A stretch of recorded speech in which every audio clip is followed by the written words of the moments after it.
যেমন করে তাদেরকে রেমিটেন্স যোদ্ধা বলা হয়েছে, তেমন করে যেন তাদের মর্যাদাটাও তাদেরকে দেওয়া হয়। তাদের প্রয়োজনে দেশ এবং সরকার যেন তাদের পাশে দাঁড়ায়। বাংলাদেশের 16 কোটি, 18 কোটি, 20 কোটি বিভিন্ন জন বিভিন্ন কথা বলেন। তার মধ্যে বিশাল অঙ্গন জুড়ে শ্রমিকদের পদচারণা শুধু দেশের ভিতরে নয়, বাইরেও বটে। আজকে তো দেশের ভিতরের শ্রমিক ভাই বোনদের জন্য আমরা কথা বলছি, বাইরের যারা তারাও তো আমাদের ভাই বোন, তাদের জন্য কথা বলবে কে?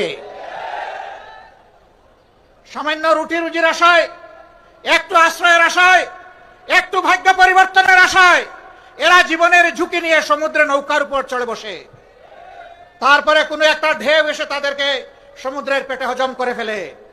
আর কেউ ভাগ্যবশত চলতে চলতে দুলতে দুলতে কোন স্রোত যেখানে গিয়ে পৌঁছতে চায় সেই বন্দরে ভিড়ে, ওখানে ভিড়ার পর কারো জায়গা হয় কারাগারে, আর কারো জায়গা হয় বনে জঙ্গলে। তারপরে আস্তে আস্তে আস্তে পথ খুঁজে নেয়। সেই সমস্ত লোকেরা যখন একটু কাজকর্ম করে, তখন বিদেশের মাটিতে প্রাসাদ গড়ার চিন্তা করে না, তাদের অর্জিত সমস্ত সম্পদ প্রিয় দেশে আপনজনের জন্য, দেশের জন্য পাঠিয়ে দেয়। হ্যাঁ, বৈধ পথে অনেক শ্রমিক যান, তারা যাওয়ার পথেই দালালদের খপ্পরে পড়েন, সিন্ডিকেটের খপ্পরে পড়েন।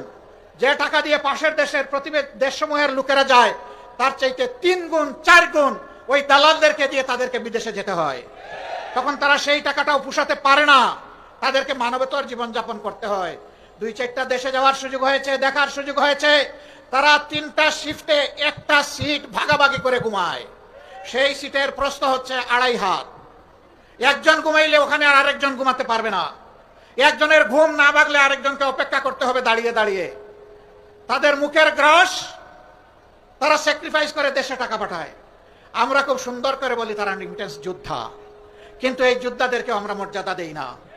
তারা যখন পাসপোর্ট রিনিউ করতে যায়, ঘাটে ঘাটে দালালের খপ্পরে পড়ে বিড়ম্বিত হয়ে তারা কষ্ট পায়। বছরের পর বছর যায়, সেখানে মিশন আছে, হাই কমিশন আছে, সেখানে আমাদের এমবাসি আছে, বড় বড় কর্মকর্তা কর্মচারীরা আছেন, কিন্তু আমাদের এই ভাই বোনদেরকে সেখানে ভোগান্তি পোহাতে হয়।